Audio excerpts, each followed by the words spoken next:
Hi, everyone. I think we'll give it another minute or so and then we'll get started. But thanks for joining us today.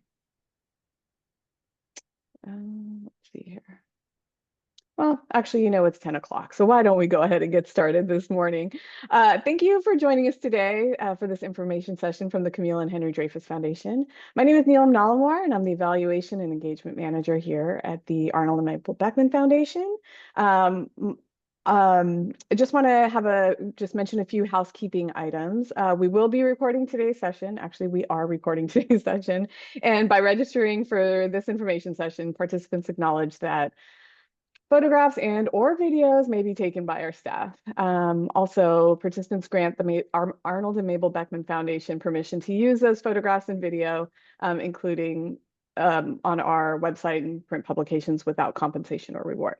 Also, at the conclusion of this meeting, there'll be a short feedback request. We'd be very appreciative if you could provide your thoughts so we can provide quality content for you in the future. All right, now that that's out of the way, I'd like to introduce Ali Chunovic. Ali is the Senior Program Officer at the Camille and Henry Dreyfus Foundation, and she's going to provide an overview of the foundation, talk about the various awards that are offered, and provide some insight into the application process. I did want to mention over 80 Beckman awardees also have Dreyfus Awards, so we definitely share a common goal of supporting early career scientists. Welcome, Ali. We'll hand it over to you. Thanks so much for the invitation and happy Friday, everyone. I'm gonna share my screen.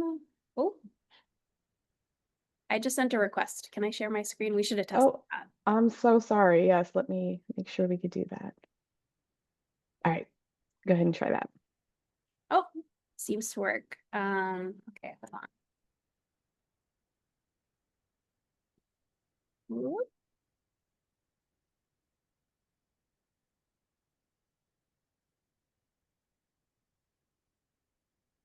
Can you see the slides? Okay, great. So yeah, I'm Ali Chunovic. I'm the Senior Program Manager at the Camille and Henry Dreyfus Foundation. And what that means is I manage all of our grant programs, from these types of conversations, application management, all the way through to the final report. A little bit of background about me. I've been at the Dreyfus Foundation about 3.5 years. Before this, I was at the Sloan Foundation, and before that, the Dana Foundation. So not new to foundations, but relatively new to the chemical sciences community. I'm not a PhD scientist. We have some wonderful board members, advisors, and reviewers who deal with the science elements. So what I can talk about today is the application process, what type of award programs we have, etc. So yeah, let's get started. So the foundation, you may or may not have heard of us before. We are a private foundation that was launched in 1946. So about 75 years of grant making in the chemical sciences. It was built on the legacy of pioneering chemists Camille and Henry Dreyfus. If you'd like to learn a little bit more about them, there's a bit of information on our website about that. We're a relatively small foundation. We distribute about $5 million in grants annually. So I don't know how large Beckman is, but I think we're a little bit smaller than Beckman. But what makes us unique is that we're solely focused on the chemical sciences. We, serve that constituency exclusively, and that has been the focus of the foundation since its inception. So just a little bit of information about who we are. We have a very distinguished board of directors who you can see here. You might recognize some names, especially the scientists we have on our board. We have 3 scientific advisors.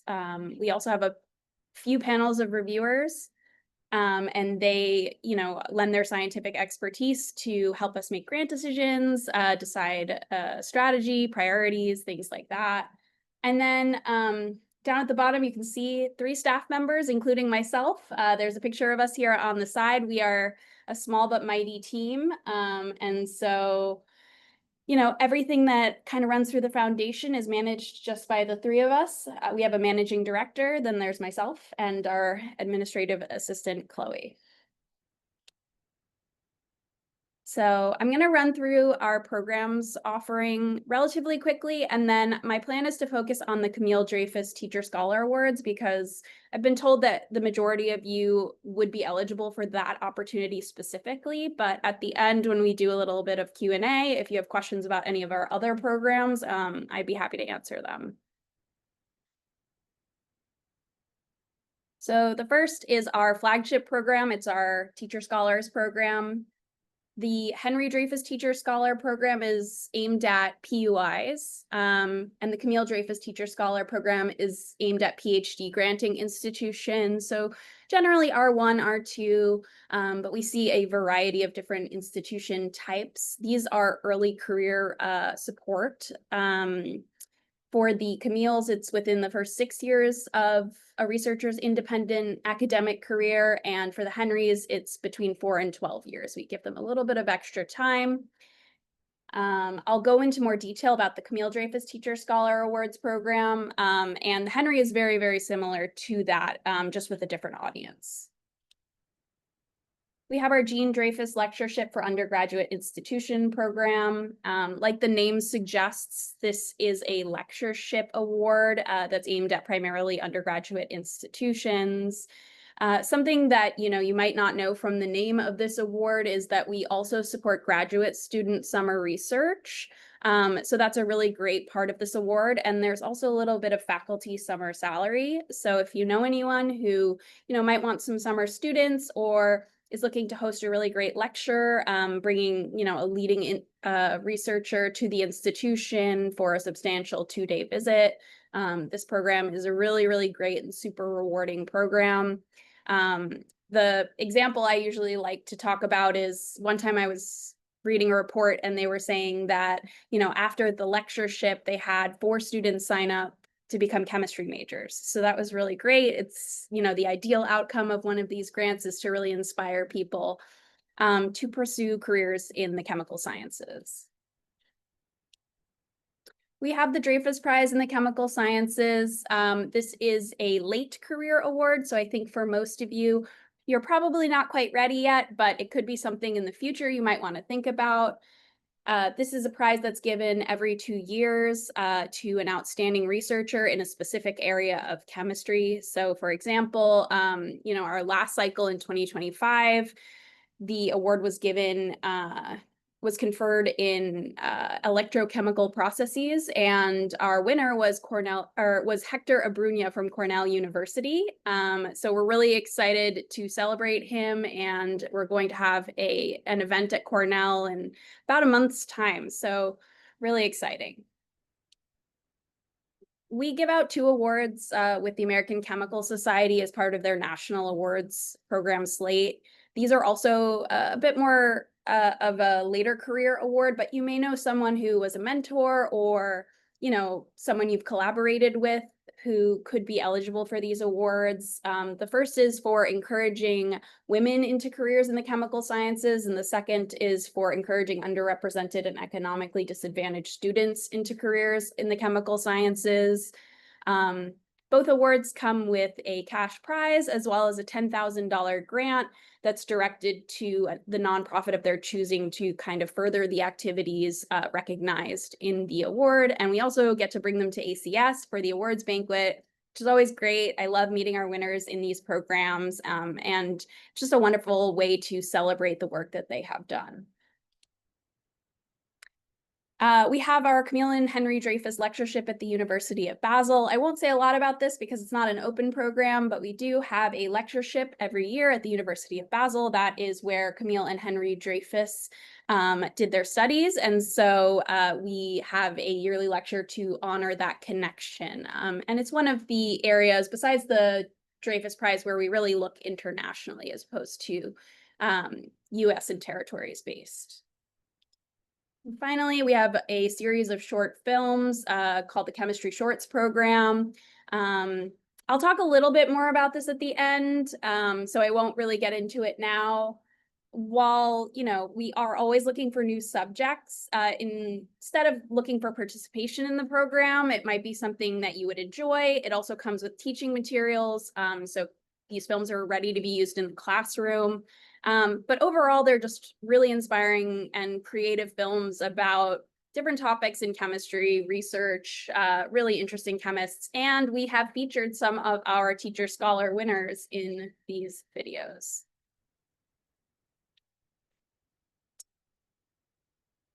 So now I'll talk about, kind of the main event, the Camille Dreyfus Teacher Scholar Awards, something that you may be eligible for now, you may be eligible for, in the coming years. And one of our flagship programs. This is an $100,000 unrestricted research award. So what does that mean? This is not a project-based grant. This is based on accomplishments, and the researchers that win these awards are allowed to use the funds to do whatever they deem necessary within the confines of their university policies and, for research. So this can be a really good way to get a program kickstarted, to go off in a new direction, to support students, to support new initiatives. We've seen all sorts of activities supported by these awards. So as I mentioned earlier, this supports early career faculty in the chemical sciences. So these are people within the first 6 years of their independent academic careers. And what do we mean by that? Generally speaking, that is their first appointment to tenure would be the first year, or I'm sorry, to a tenure track position. That would be their first year. So how do we judge these? It's based on an independent body of scholarship and a demonstrated commitment to education. When I talk to people, they're always like, well, how many papers should I have? What portion of it should be education and what portion of it should be research? How much should be future plans and how much should be past accomplishments? And the advice I usually give people is can be a little bit frustrating, but really the reviewers for these programs look at each individual holistically. So it's not about, there's no secret checklist. There's no requirements about you have to have published this much or you have to have done this or that. What I can say is that every teacher scholar has exceptional achievements in both teaching and research. And so how do you figure out what to put in your application when those guidelines are a bit broad? What I usually recommend is, at the institution you are at, you are going to have people, on your faculty, your department chair, maybe people you collaborate with that can really help you look at your CV and decide, what on here is worth really highlighting, what here shows excellence. You can't change your CV. So the tricky thing about the Teacher Scholar Awards is presenting yourself in a way that makes the argument that I am one of the top people in the chemical sciences within this eligibility range.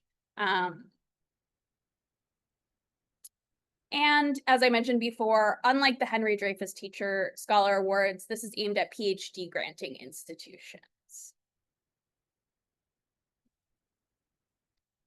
So both of our Teacher Scholar Awards are limited submission programs that require an institutional nomination. So what that means is each institution can only submit one person. And why do we do that? We do that because we really want to see a variety of institutions. We don't want to penalize institutions that maybe only have one researcher who fits the bill for this award versus one that might have 10 and could potentially win all the awards. Something that's important to us is making awards at a variety of institutions and really finding excellence, wherever it is. On top of that, it forces the institution to think a little bit about who is our top person.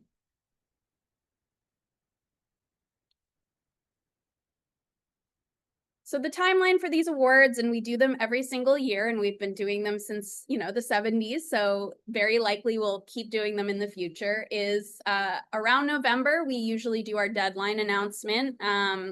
What that is we just open the online form. Any changes to the guidelines will be up on the website. Generally, from year to year, the guidelines stay mostly the same. The biggest change we've had in the past few years is removing the budget because this is not a project-specific award. at the end of January or early February, all of the materials are due to the foundation. So that includes the nomination package, as well as any letters of support that are being sent separately from letter writers.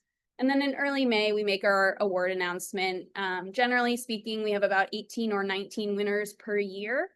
And there's a little bit of a release on that. We try to celebrate them as much as possible.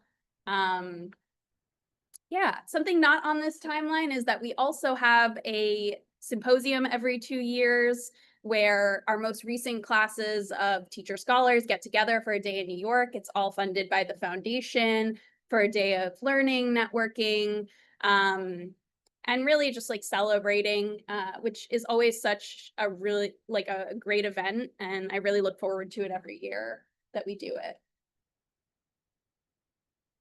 So I'm going to run through a little bit about what our materials look like. This is a relatively brief proposal, at least from what I've seen from other foundations for other types of programs. Like I said, the trick is to, make sure that you're putting your best foot forward. So we have a nomination form, relatively straightforward.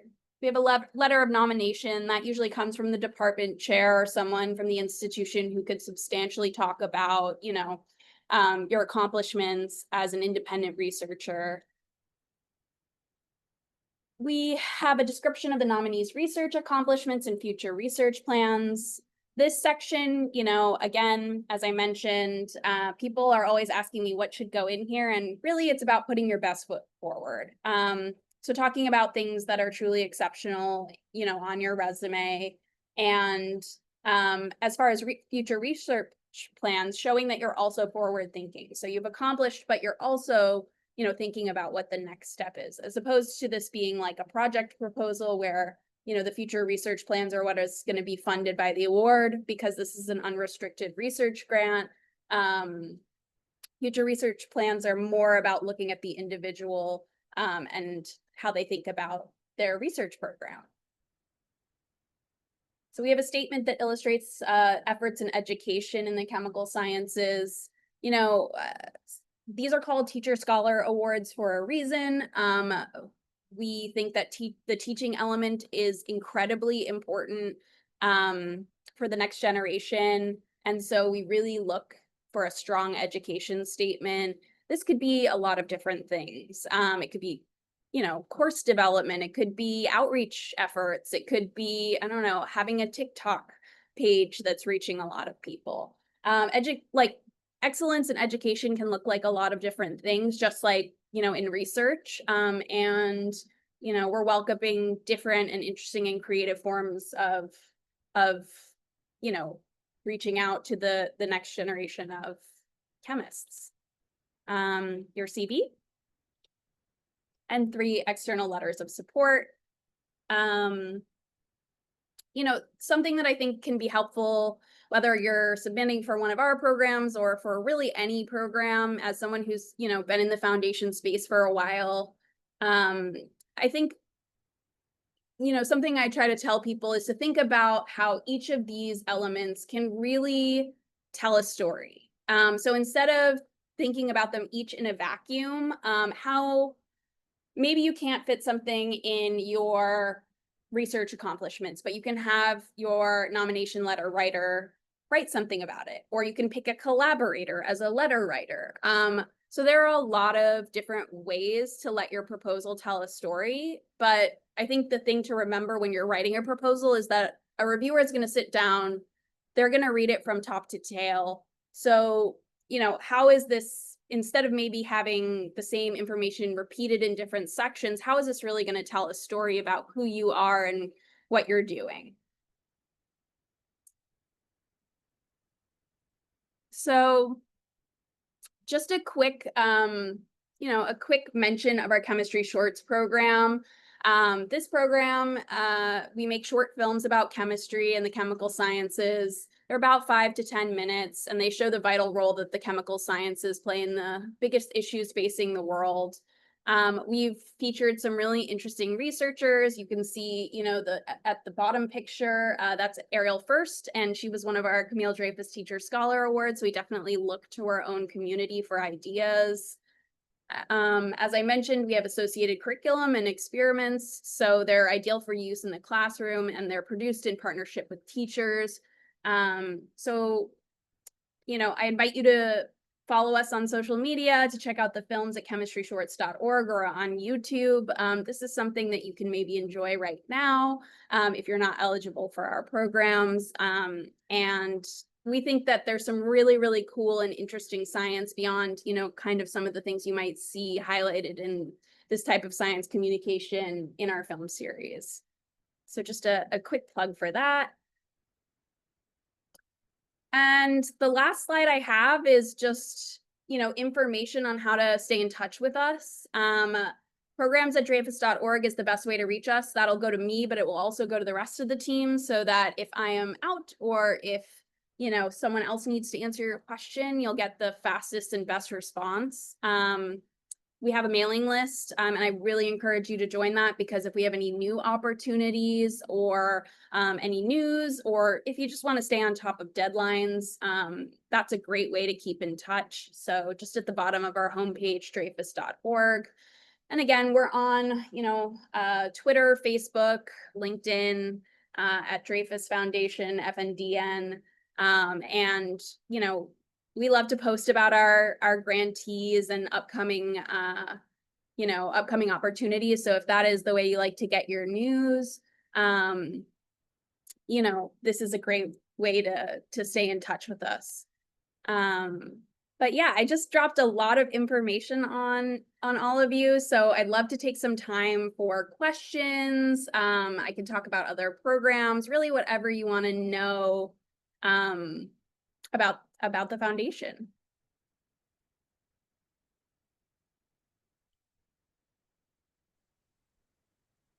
I got a couple questions. Sure.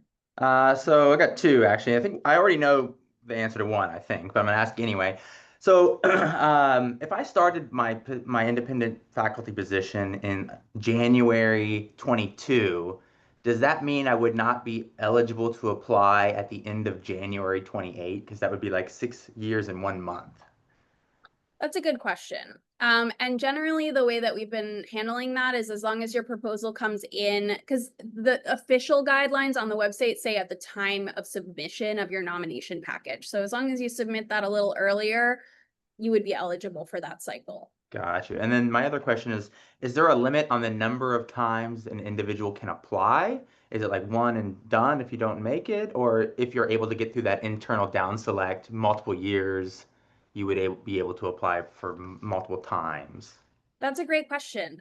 So we do accept renominations, and we do have successes from renominations. I think at one point I was looking at it, and about 20% of renominations ended up in awards.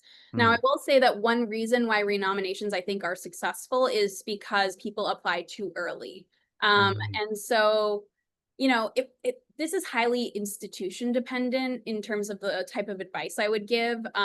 There is no penalty for applying multiple times. However, if your institution's like, we're going to put you up one time, I would highly recommend that you advocate to put yourself up kind of towards the end of your eligibility window, if not in the last year of eligibility, to make yourself as competitive as possible. And the reason for that is just like, we've seen some people win in the first or second year of eligibility, but when you're up against people who are in, their last year of eligibility, they just have had more time to do work. And we really get a lot of wonderful nominations. So at some places, at some universities, they may have one candidate every couple of years. In those cases, I would recommend that you, think about putting yourself up for more than 1 year. And the reason for that is just that, sometimes it really depends on the pool as well. Sometimes someone just gets edged out 1 year and then the next year makes it in. So, it's not an exact science, but this is a long-winded way to say, yes, you can apply multiple times. And in fact, we encourage it, especially if your institution doesn't have another nominee for one of the years. Perfect. Thank you. Yeah. And I think this is also a good time to mention that, we do consider eligibility extensions. So if a nominee, for example, has an official tenure clock stop for parental leave or for military leave or we've seen a lot for the pandemic recently. I'm not sure if anyone on this call would be affected by that specifically. Extended sick leave. We don't want to penalize people who, were unable to work for some time for one of these official reasons. So that can have an effect on how you consider your eligibility. On the other hand, if you had extended, for example, industry experience or really extended, teaching professor experience, like that would be another thing we would want to talk to you about. In any of these cases, it's just best to reach out. We're always happy to talk to people. And if that helps kind of steer people in the right direction, we're always glad to do it. Are there any other questions? I could maybe ask a third one. So my third question is it important to show connection between the research and the educational components of the application? Or can they be kind of standalone, independent, without a lot of crosstalk or so forth? Do you have an example of where they wouldn't be connected? The reason I ask this is because I think generally speaking, they're connected in some way. So I'm wondering, is there something specific you're thinking about that maybe we can look at as an example?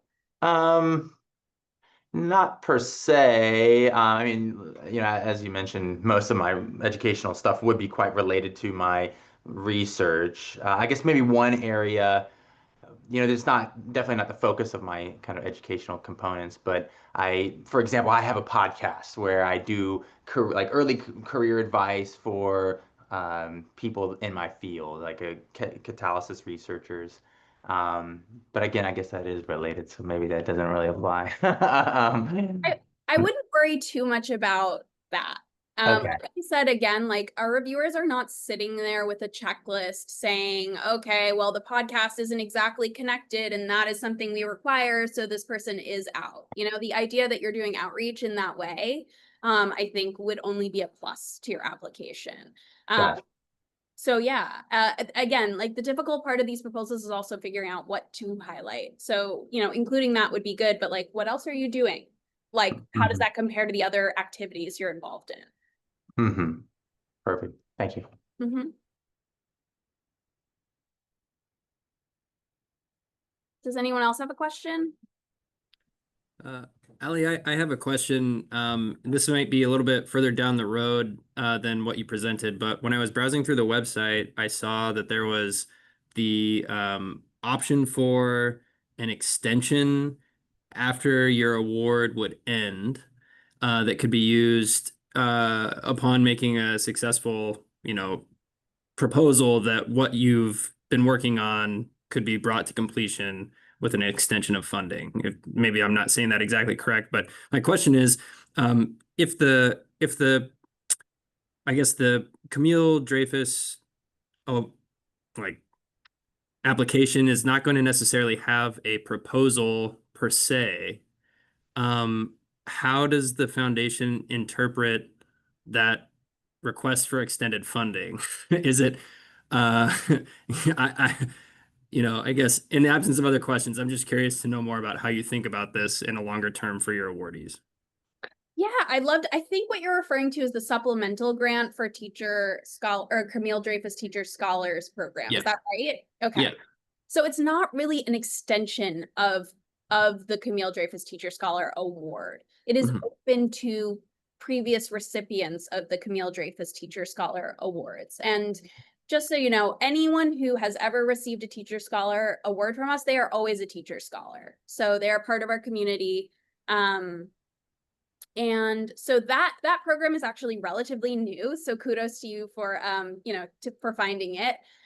We launched that this year as a way to kind of support our community, given the fact that funding in general is a little bit harder to come by. And we wanted to give them an opportunity if their research, needed a modest infusion of cash to bring it to a you know, a stopping point or to bring it to closure, that they would, you know, be able to have that support. And so it, you know, we did get some questions like, does this have to be connected in some way to the research that was supported by our Teacher Scholar Awards? And the answer to that was no.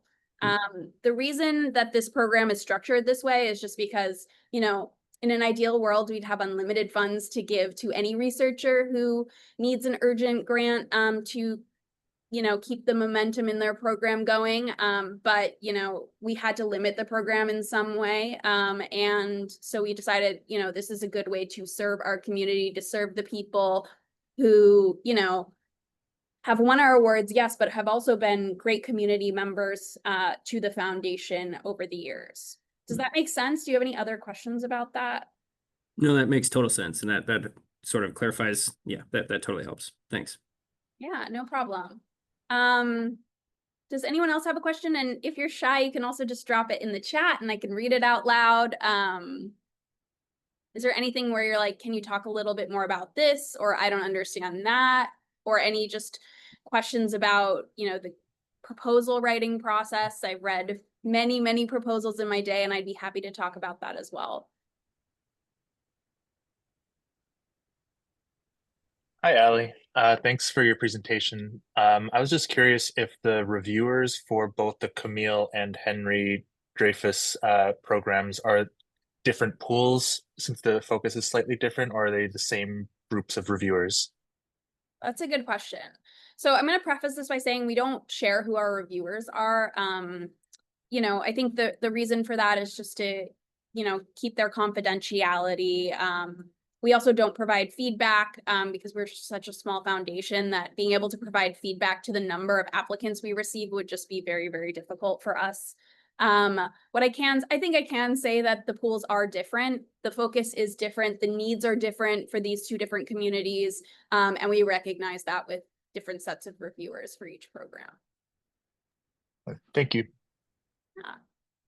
And a little bit about reviewers, you know, for these programs, you know, I guess like I like to talk about a little bit about audience, like who are you writing for, you know, and since we don't say who our reviewers are, I think it's good to have a general sense of, you know, who's your audience. And for our reviewers, these are people who are leaders in the chemical sciences. These are names you probably know. And, you know, they have had a lot of experience reviewing things like grant proposals or tenure applications, leading departments, leading institutions, you know, people that are really at the top of the chemical sciences community. They may not be one-to-one in your discipline. If we did that, we'd probably have to have a different reviewer for every single proposal, and we receive a lot. But they are incredibly well-versed in reviewing a variety of different discipline focused proposals. So that being said, you're writing for a very high level audience, but you may not be writing for a one-to-one peer. So just another tip for the program that I sometimes like to share. So you're not writing it for me. Yeah, that's very helpful. And so I guess just to follow up is that, like, is there a greater or should there be a greater focus on education, being like, if I'm at a PUI, I might be one of the few here that is at a PUI. Like, should the focus be on education, or is it equal weight to teaching and scholarship? Okay, glad to hear that there's someone from a PUI here. The programs are very similar. So you would be a Henry Dreyfus Teacher Scholar Award applicant. And, you know, I think PUIs come with their very own set of rules, but the pool you're up against is going to be people within that PUI space. We do, you know, these are teacher scholars, both awards. So research is still very, very important. Teaching is also important. And our winners are, you know, excel in both areas. But, you know, the type of people that you're, I don't want to say competing with, but I guess that's an okay word to say, are going to be around the same level as you are. That's part of the reason we have that distinction between the two programs, is that we want to create opportunity for people at PUIs to win these awards. as well as some of the larger, research institutions. So, again, a long-winded way to say both are important. You really want to highlight your achievements in both, and there's space in the proposal for both as well. Thanks again. Yeah.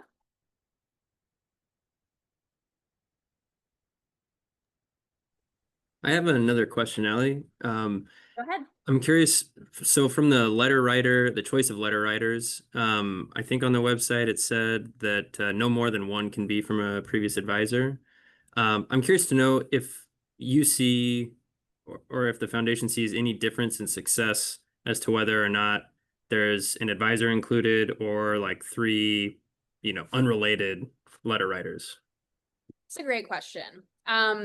So why do we put that in there? And I think a big part of it, and in an ideal world, and I hope any of you who are planning to apply when it is your time, if you do get selected by our institution, that we have a one-on-one conversation to talk a little bit more in depth about some of the best practices and your specific situation as well.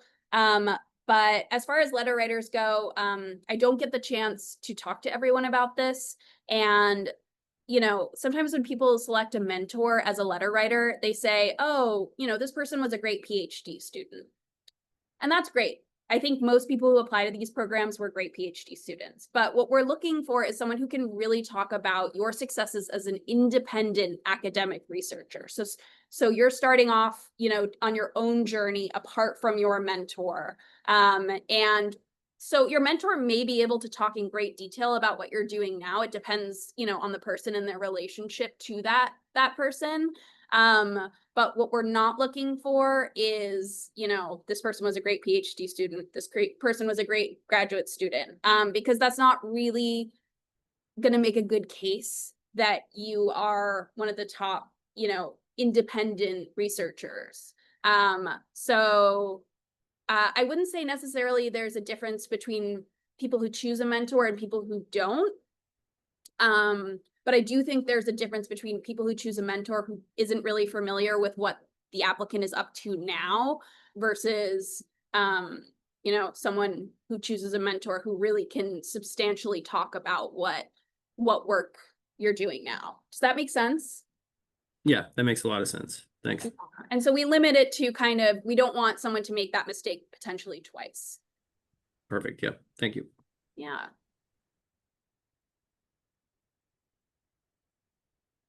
Hi, Allie. Can I follow up on something that you just said about if you are selected, reaching out to you and having a conversation? Is that something that you encourage is that truly, can you just speak a little bit more to that? Because I don't think that's commonly, something that foundations typically offer. Yeah. So I was saving this for the end, but we can get to it now. So one thing I love about working here is that we love to talk to people. That is one reason I am here today talking to you all. We will talk to anyone who wants to talk. Now, sometimes that can be an email, but a lot of the times it ends up being a discussion. I've worked at other foundations where that isn't really the way that things go. And I wouldn't say it necessarily has any reflection on them, as an institution. It's just oftentimes a question of volume. When I was at the Sloan Foundation, there was just no way I could talk to every single person who wanted to submit an LOI or wanted to submit an inquiry. But we are solely focused on the chemical sciences. This is our community. We want to talk to people. And we want to make sure that the best proposals get to our reviewers and then the best grants are made. So, I always encourage people, reach out with a question. If it's easily answered, I will email you back because that saves everyone a little bit of time. If you want to talk for whatever reason, I am here to do that. So yeah, that is for our foundation. I can only speak, about us. We are happy to talk to you guys. We are happy, there are some institutions where I talk to the director of development every single year. I talk to the department chair. I talk to potential nominees. And I think that's something that's really special about our foundation. And it's, it's helpful for us for a number of different reasons. We really have our pulse on, our finger on the pulse of like what's going on in our community, which is great. And then on top of that, as we are a small staff, I am the one who's going to be reviewing the proposals to make sure administratively that they, are not breaking any rules, that they're meeting all the guidelines, that all the components are included. And I would much rather have a conversation 2 weeks or a month or 2 months before the deadline than have to send an email the day after the deadline and be like, you need to change this. Or sometimes I see things and they're not technically against the guideline, but I'm like, wow, I really wish we could have had a conversation about that. So yes, please reach out if you'd like to talk about any of our opportunities. We're happy to do so. We're a chatty bunch.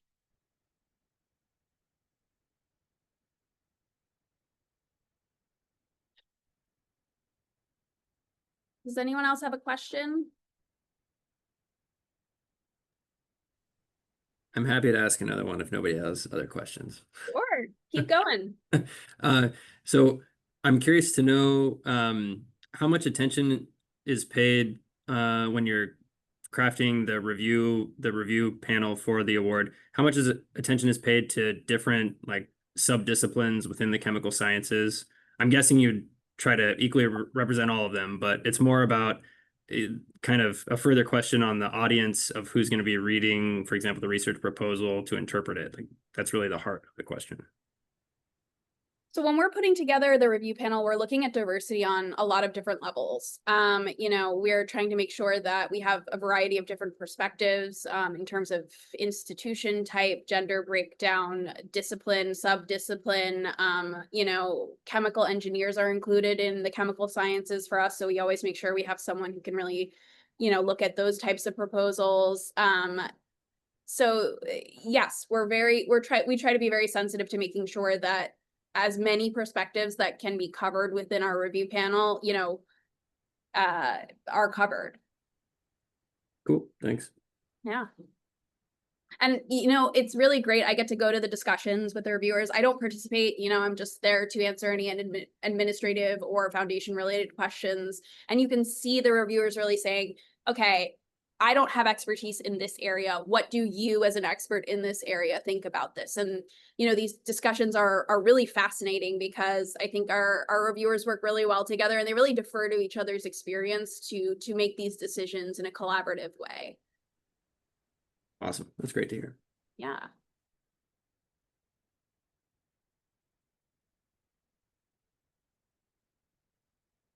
Any other questions? Can I ask a question?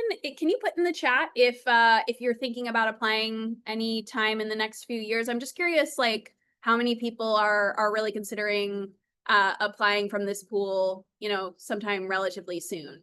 Can you just put a me or a maybe? Oh, and I think we got another question. How much does your record matter or your faculty position matter?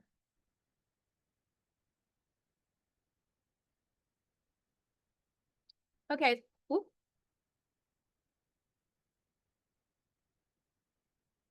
Okay, so we have another question in the chat. How much does your record matter before your faculty position matter? Can you maybe give me a little bit more information about what you mean by record?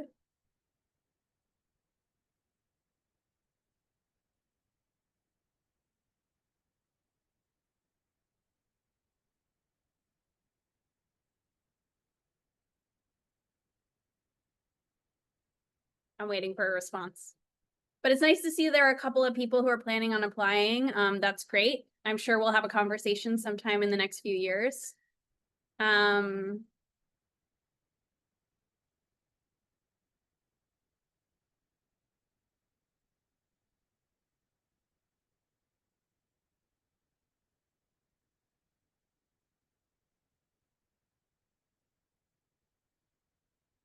Okay, as in, is there a bright line?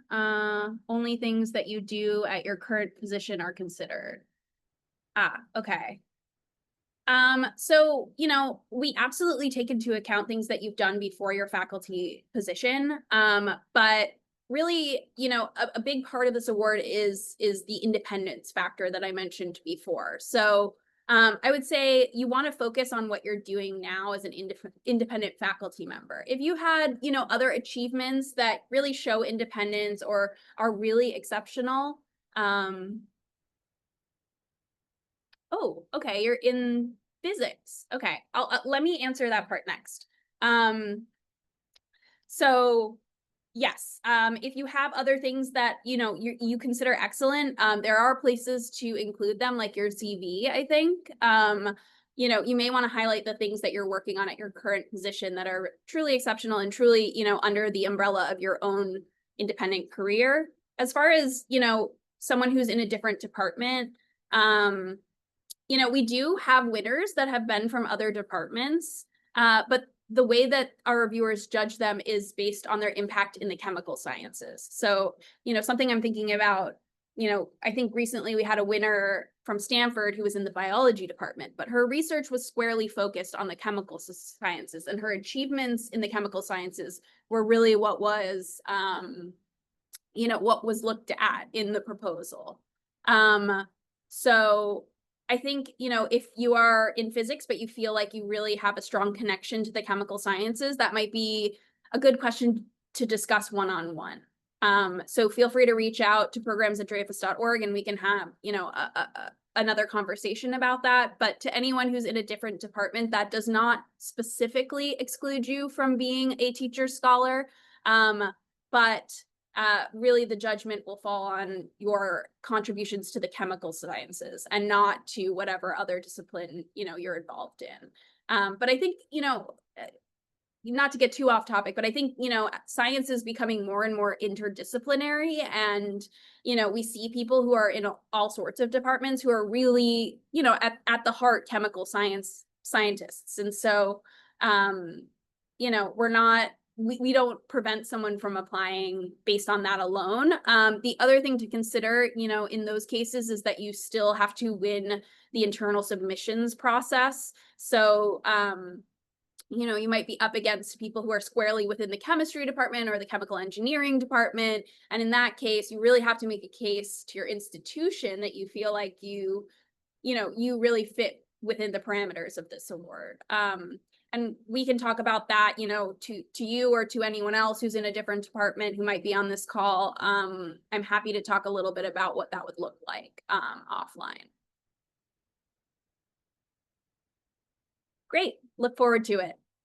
Is there any other question I can answer, or, anything you want to know more about, I'm happy to talk about the foundation in general, grant making, anything like that.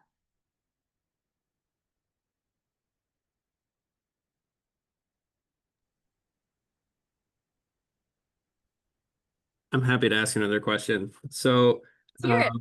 and this is because you said you used to be at the Sloan Foundation. So I'm curious to know, how would you compare like the difference in the nature of the award or the thought process at Dreyfus for the Camille Dreyfus Award, in comparison to the Sloan Award, specific to like the chemistry part of the Sloan Award? Like how do those compare for you as in working in the foundation and looking at candidates? I can talk about it at a high level. So the Sloan Foundation has, for example, the Sloan Research Fellowship, which, if you're thinking about applying for this award, it's something you might want to look into. I was not a part of that program. I was actually part of the Public Understanding of Science and Technology program. So we supported artists mostly. So this is a little bit like comparing apples and oranges, although I think that, in a lot of ways, the sciences and the arts are connected and not so different. The parameters for those programs were very, very different, and the type of organizations that we worked with, were different as well, mostly nonprofits, although some academic institutions. What I can say about working at Sloan is, Sloan, just to give you a sense of foundations, because I think sometimes people think foundation and they think, wow, big money. There are orders of magnitude. The Sloan Foundation has an endowment size of $1.9 billion. We are 100 million. Foundations are required to pay about 5% of their endowment out in grants every year. It's a little more complicated than that, but I think that's the basis that you should know. So working at Sloan, that was a big organization. There were a lot of people. you know, the program I worked for alone paid out more in grants than the entire foundation that I work at now. But at the same time, there was a little bit of more of a layer of, you know, there were so many applications, and so it was just very difficult to have these kind of one-on-one connections.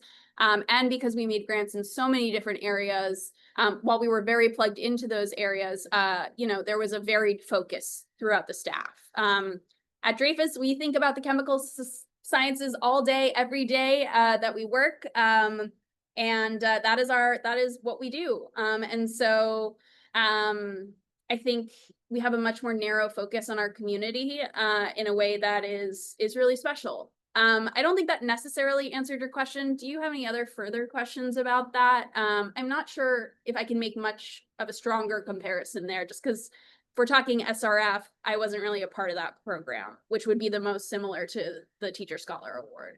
Yeah, no. This is totally helpful. I just your I guess unique perspective on both foundations. So this is great. Yeah, not a problem. Thank you. Yeah. Anything else? I know we're coming up on time here, but I do think if anyone else has a question, you can drop it in the chat. You can let me know. We have a few more minutes.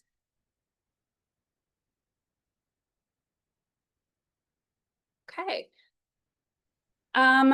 So oh, great. You just appeared. I was going to say, I want to thank Beckman, for inviting me to talk to you guys. This has been a really interesting discussion. I hope you learn something about the foundation, and I hope you feel like you can reach out. I know foundation can sometimes be a little bit scary, but I promise we're not scary. Please reach out if you have a question or if you want to talk really about anything. The door is open on our side, and thank you for listening to me. Thank you, Allie. This was super, super helpful, fantastic. Really appreciate it. Thank you, everybody, for joining us today. Thanks so much.